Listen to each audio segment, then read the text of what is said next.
Welcome. This is the ceiling breach and pull. It is the eighth and final event in the candidate physical agility test. This event will challenge a candidate's aerobic capacity, upper and lower body muscular strength, grip strength, and anaerobic endurance.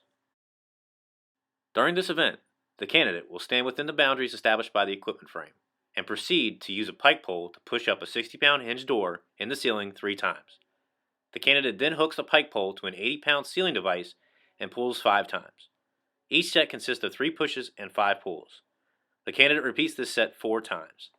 The candidate is permitted to stop and, if needed, adjust their grip. Releasing the grip or slipping of the pike pole without the pike pole falling to the ground does not result in a warning or constitute a failure.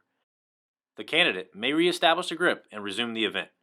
If the candidate does not successfully complete a repetition, the proctor calls out miss, and the candidate must push or pull the apparatus again to complete the repetition.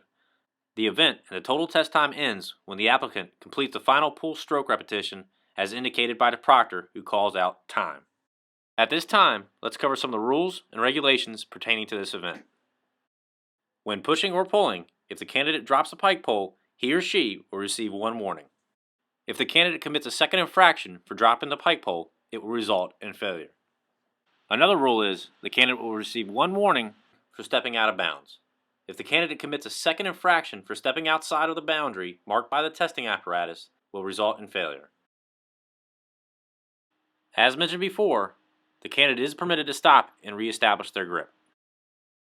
Now, let's cover some of the positive and negative traits of previous candidates. When pushing the pike pole, grip your non-dominant hand halfway up and your dominant hand underneath the end to allow for more leverage and control. Those that have kept a close grip have experienced less control and more fatigue. Another trait is to finish your pushes with a thrust. You don't want to leave any question whether or not you completed a rep.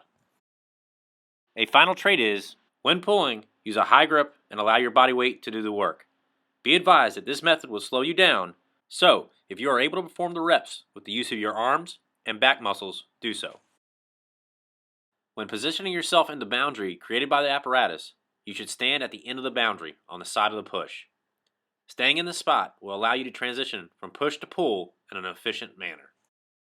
Now that we have covered the ceiling breach and pull, with everything it entails from the parameters to the positive and negative traits of previous candidates, we invite you to view the follow-up video that will show exercises to improve your ceiling breach and pull ability.